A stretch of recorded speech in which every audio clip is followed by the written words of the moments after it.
ዓለም ዋንጫና አርሰናል እንግሊዝ ወደ ቀጣዩ ዙር አልፋለች። ቡካዮ ሳካ፣ ዴክላን ራይስ፣ ማዱዌኬ፣ ኤብሪቼዜ በቡድን ውስጥ ያላቸው ሚና ጥሩ ሆኗል ማለት ይቻላል። ኦዴጋርድ እና ኤርሊንግ ብራውት ሃላንድ ኖርዌይን ማሳለፍ ችሏል። ገብርኤል ማጋሌስ ምን ነካው የሚያስብል ኤርሊንግ ብራውት ሃላንድ ጋር በተለይ በአየር ላይ በተፋለሙበት ወቅት በጣም የሚያሳዝን ስህተትን የሰራው በኔ እይታ። ነገር ግን ገብርኤል አንድ ሀሳብን ተናግሯል። እኔና ሳሊባ በሚገባ ለቀጣዩ ዓመት እንዘጋጃለን፣ የተሻለውን ገብርኤል በቀጣዩ ዓመት ጠብቁ የሚል ነው። አርሰናል ደጋፊዎች ሁሌም ከገብርኤል ጎን እንደሆኑ ግን በሚገባ ማሳየታቸው የሚረሳ አይደለም። ወዳድማቻችን እንግዲህ ገብርኤል ማርቲኔሊ አንደኛው ተጫዋች ነው። ገብርኤል ማጋሌስ እንግዲህ እነዚህ ሁለት ተጫዋቾች ከ3 ሳምንት ረፍት በኋላ አርሰናል በኦገስት አንድ ብሎ ጨዋታን ሲጀምር ማለት ነው የጂሮናው ጨዋታ በኋላ የመመለስ እድል ይኖራቸዋል ማለት ይቻላል። ወዳድማቻችን እንግዲህ በቀጥታ ወደ ዝውውር መረጃዎች እንሄድ። ኤንዞ ፈርናንዴዝ እንጀምር። እንግዲህ ሳይመን ፊሊፕስ እንዳነሳው ከሆነ አርሰናል ቸልሲን በተለይ ታማኝ መረጃ ነው።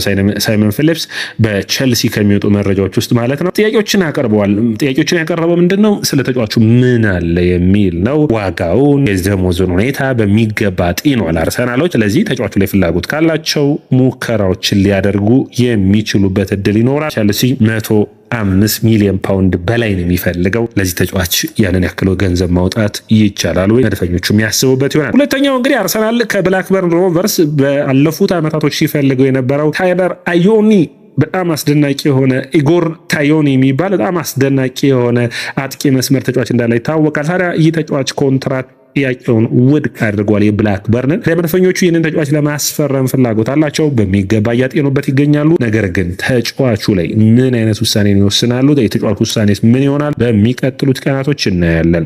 ፋቢዮ ቪዬራ እና አርሰናል ሃምቡርግ አሁንም ቢሆን ፋቢዮ ቪዬራን ለማስፈረም ከ10 ሚሊዮን ዩሮ በላይ ለማቅረብ ፍላጎት የለውም። አርሰናል ደግሞ 20 ሚሊዮን ዩሮ ዋጋን ለጥፎበታል። 7 ጎሎችን ባለፈው የውድድር ዓመት አሳልፈዋል። አርሰናል ታዲያ አሁን በያዙት ሁኔታ የሚያስቡት በዚህ ወቅት ከ18 ሚሊዮን ዩሮ በታች ተጫዋቹ እንደማይለቁት ነው። ታዲያ በሚገባም እያጤኑ ይገኛሉ። ሌሎች ቡድኖች ይህንን ተጫዋች ለማስፈረም ይመጣሉ ብለው ያስባሉ። ያለበለዚያ ግን አርሰናል 10 ሚሊዮን ዩሮ ተጫዋቹን ከለቀቀ በኋላ ተቀጣዩ ሽያጩ ላይ እስከ 50% ድርሻዎችን ለመያዝ ያስባል። ገብርኤል ማርቲኔሊ ትናንት እንግዲህ በመጀመሪያው 45 ደቂቃ ጥሩ እንደነበር ይታወቃል። እንግዲህ በፕሪሚየር ሊግ አሸናፊ የሆነበትን አርሰናልን እንደሚወድ ላለፉት 7 ዓመታቶች አርሰናል እንዳገለገለ፣ ነገር ግን አርሰናል እንዲሁም ትልልቅ ቡድኖች ውሳኔያቸውን ሲመጣ የሚችልበት እድል እንዳለ አስገንዝበዋል። ነገር ግን አንድ መረሳት የሌለበት ገብርኤል ማርቲኔሊን በሚመለከት ከእንግሊዝ ፕሪሚየር ሊግ ውጭ ያሉ ቡድኖች ጥያቄዎችን ለአርሰናል አቅርበዋል። አሁን የአርሰናል ውሳኔና ትክክለኛ ዋጋው ነው ወይ የሚል ነው ትልቅ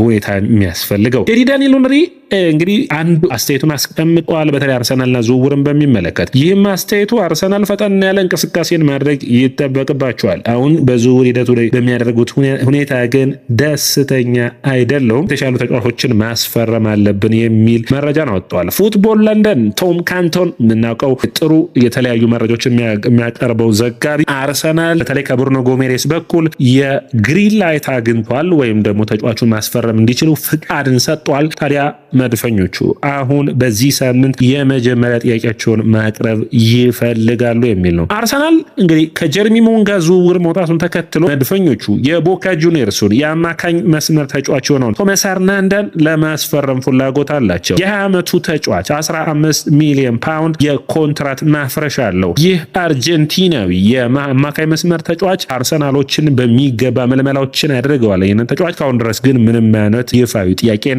አላቀረቡም። አርሰናል ይህንን ተጫዋች በቴክኒካል ባለው ብቃት ኳስካ ያለው ምቾትና በፕሮግሬሲቭ ፓሶች በጣም እንደሚያደንቀውና የተለየ ቦታም የመድረስ አቅም ያለው ብለው ያምናሉ። በሚቀጥሉት ጊዜያቶች ዋጋን ያቀርባሉ ወይ በሚገባ የሚታይ ይሆናል። መድፈኞቹ በዚህ የዝውውር መስኮት ገብርኤል ሄሱስን መልቀቅ ተከትሎ በተለይ ገብርኤል ሄሱስ ወደ ፓልሜራስ መመለስን ይፈልጋል። አርሰናሎች 20 ሚሊዮን ፓውንድ ዋጋ ነጥፈውበታል። ነገር ግን ይህ ተጫዋች አርሰናልን የሚለቅ ሲሆን የአጥቂ መስመሩን ለማስፈረም ጁሊያን አልቫሬዝ የሚገባ አይተዋል። ነገር ግን በዋጋውና አርሰናልን ለመምረጡን ተከትሎ ወደ ዝውውሩ ላያደርግ የሚችልበት እድል ይኖራል። ቪክተር ኦሲሜ ኤሎዌ ጁኒየር ክሩፒንም ሌላኛው ተጫዋቾች ናቸው ማለት ይቻላል። ኦሲሜ የደሞዝ ጉዳይ፣ አልቫሬዝ የደሞዝ እና ተጫዋቹ አርሰናልን መርጧል ወይ የሚለው። ከዛ ውጭ ኦሲሜ 112 ሚሊዮን ፓውንድ በላይ ሊያስወጣ ይችላል። ነገር ግን አርሰናሎች እንደ አማራጭ የያዙት ክሩፒን በ80 ሚሊዮን ፓውንድ ዝቅ ባለ ደሞዝ ደግሞ ማስፈረም እንዲችሉ ነው። ከሶስቱ ተጫዋቾች ውጭ ግን ቢልድ እንደዘገበው ከሆነ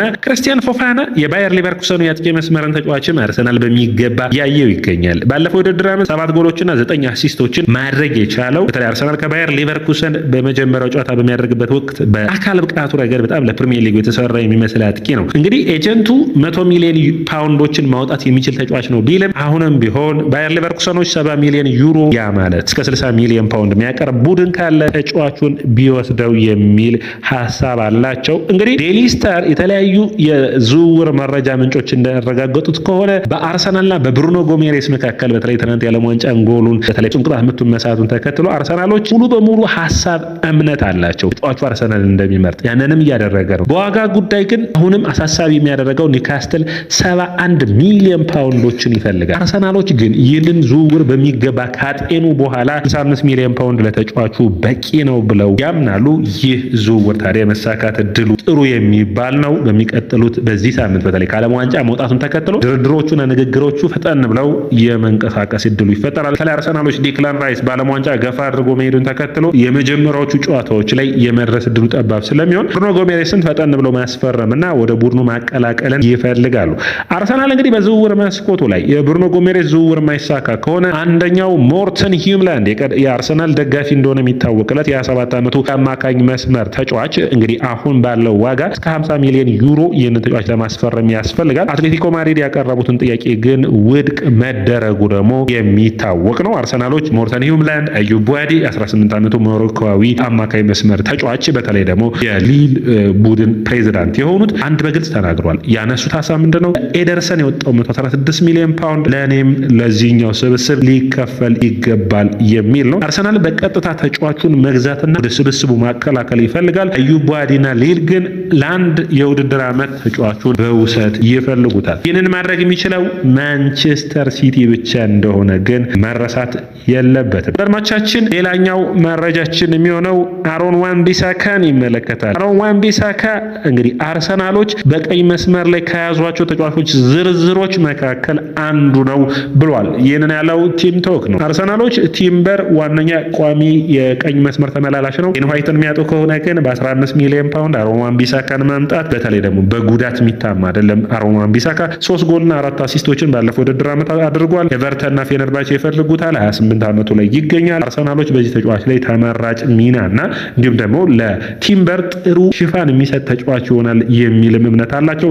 መድፈኞች ታዲያ ይህንን በሚገባ አይተው ውሳኔዎችን ወስነው ተጫዋቹን ማምጣት ይፈልጋሉ። ካርሎ አንቸሎቲ ትናንት በብራዚል ብሔራዊ ቡድን ከተጠናቀቀ በኋላ ለምን ኳስ አልያዛችሁም የሚል ጥያቄ ቀርቦላቸው ነበር። እኛ ኳስ ለመያዝና ፕረስ አድርገን ኳሶችን ለመቀማት ኖርዌይ ማርቲን ኦዴጋርድ አላቸው። ስለዚህ ኦዴጋርድ ደግሞ በጣም አስቸጋሪ ነው፣ ፕረስ ተደርጎ ኳስን የሚቀማ አይነት ተጫዋች አይደለም የሚል አስተያየቱን ሰጥቷል። እንግዲህ አርሰናሎች በዝውውር መስኮቱ ላይ ጠንከር ብለው መንቀሳቀስን ይፈልጋሉ።